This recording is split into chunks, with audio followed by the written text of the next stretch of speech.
Hey, what's up, guys? So, we got a clip here of a professor caught on a hot mic during a Zoom call, and now the media is trying to label her comments as abhorrent or racist. So, you also have some people on the left trying to eat their own. There's talks about canceling this professor because that's what they do on the left. If you're not with us, you're against us. Doesn't matter if they're on the furthest end of the spectrum. That said, I did take a look at this clip briefly, and honestly, I couldn't see anything crazy with what she said because it looked like she was quoting MLK. So later on in this video, I'm going to read you the article just to provide you more context with this whole story.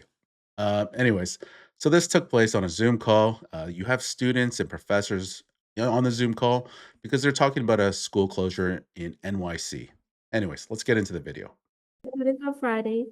He delivers lessons and helps us fit those skills into our Black lessons. schools that like they're This helps they're us just become they're productive, too dumb to know they're in a bad confident, school. independent in our class. I mean, I can't believe she just said that on a Zoom call. Look at the reaction of the girl on the top left corner and the guy on the bottom. Anyways, let's play that again. Fit those skills into our black lessons. schools that like they're This helps they're us just become they're productive, too dumb to know they're in a bad school. independent in our class. I mean, apparently Martin Luther King said it. Like if you train a black person well enough, they'll know to use the back. You don't have to tell them anymore. They're just Allison Friedman, what you're saying is absolutely hearable here. You got to stop.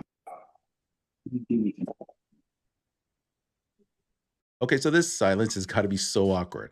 And I'm wondering what's going through this professor's head right now because after saying what she did on this hot mic, but notice the reaction here. The only people that are actually reacting to what this professor said are the liberal white women. No one else, not even the black people. There's three black people on this Zoom call, and none of them are showing any sort of reaction to what this professor said. It's only the liberal white woman and this gay dude at the bottom. Like, I'm pretty sure he's gay. Yeah, yeah. No straight guys reacting that way to anything. Yeah, I'm sorry, sweetie. Go ahead, baby. I'm sorry. Me and many of the students with our classes and with basketball. Okay, so let's get into the article for some more context. So, a New York City professor sparked outrage after being caught on a hot mic making abhorrent comments about black students. Hunter College Associate Professor Allison Friedman virtually joined a Community Education Council meeting earlier this month to discuss Zora Mamdani's pitch to close or relocate some public schools. As a black eighth grade student spoke up about her love for her teachers and her disappointment at the prospect of her school shutting down, Friedman inadvertently cut in, according to the New York Times. Quote, they're too dumb to know they're in a bad school, she said. If you train a black person well enough, they'll know to use the back. You don't have to tell them anymore. Her mention of the back appeared to be in response to an earlier reference to a quote from renowned African American historian Carter G. Woodson. If you make a man think he is justly an outcast, you do not have to order him to the back door. He will go without being told. The pending closures could affect three Upper West Side schools, prompting concerns over unnecessary disruptions, which families gathered to debate. Okay, so now I'm going to read you something from ChatGPT just to give you some more clarification about why the left is so outraged over these comments. So it says that the remarks were heard as directly derogatory and racist towards black students, belittling their intelligence and echoing segregation era tropes in a dismissive and sarcastic tone. So it's funny how the left is so enraged about this, but they never said a single thing when Kathy Hochul and Gavin Newsom said some wild things about the black community in the past. Take a look. Right now we have, young black kids growing up in the Bronx who don't even know what the word computer is. They don't know. They don't know these things. I'm not, I'm not trying to impress you. I'm just trying to impress upon you. I'm like you. I'm no better than you. I'm a 960 SAT guy. See what I mean? A lot of the outrage coming from the left is just all manufactured. They only freak out when it's coming from the right or from Trump. But I've showed you just two clips here of two governors from the bluest states in the US, and not a peep. You've never heard of any of these clips from the mainstream media. Why is that? That said, I also want to say that I think so many people are so careless when it comes to Zoom calls. Like you're in a work professional setting, and if you have to step away from a call, actually double check. Like make sure your webcam is closed off and your mic is disconnected because you never know who's watching or listening. Even for myself with my MacBook, I have a built in webcam, but I always make sure I have a piece of tape on that webcam because I'm not trusting anyone hacking into my shit. Anyways, I want to play you this funny clip here because we're talking about Zoom calls. There was a funny viral moment that happened back during COVID, where a CNN correspondent, Jeffrey Tubin, he was on a Zoom call and was caught pleasuring himself in front of his coworkers.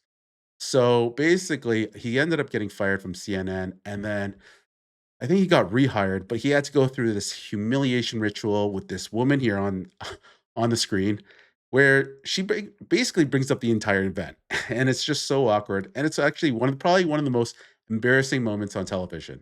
In October, you were on a Zoom call with your colleagues from the New Yorker magazine. Everyone took a break for several minutes, during which time you were caught masturbating on camera. You were subsequently fired from that job after 27 years of working there.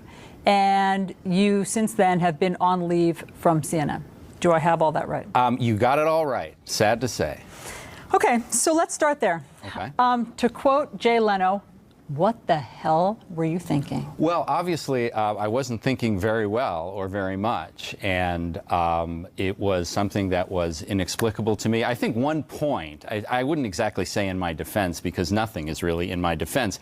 I didn't think I was on the call. I didn't think other people could see me. You thought that you had turned off your camera? Correct. I thought that I had turned off the Zoom call. Now, that's not a defense. This was deeply moronic and indefensible, but I mean that is part of that is part of the story. Okay, so yeah, you knew she was enjoying this. Like you could see the look on her face. This guy, Jeffrey Tubin, poor guy. Like, did you see the look on his face when she brought up, the whole masturbation thing in the beginning? Like, honestly, if I was him, the guy seems pretty old. He's probably in his 60s. I would have probably sailed off into the sunset, like just retired. Like, there's no way I'm going back on television, especially getting humiliated like this. Because not a lot of people probably knew about this story. But for them to, make his return like this, that's crazy. Okay, so now let's go back to Alyssa Freeman because she ended up writing an apology. Here's what she wrote. During the February 10th meeting, there was a discussion about systemic racism and educational equity with references to Dr. Martin Luther King and the work of Carter G. Woodson, as well as school closures. Separately, during the meeting, as a parent, I was trying to explain the concept of systemic racism by referencing a historical example. Due to an inadvertent unmute, part of the conversation was captured. My remarks were not directed at the student speaker, and they do not reflect my beliefs or values. Regardless of context, my words were wrong and caused real harm. I take full responsibility for their impact, and I am deeply sorry to the students, families, educators, and community members who were hurt. Okay, blah, blah, blah.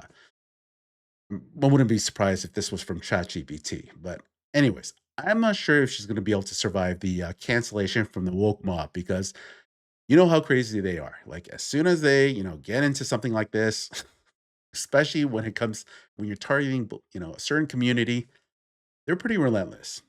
Anyways, guys, if you enjoy this video, please leave a like, comment, or subscribe, and I'll see you on the next one.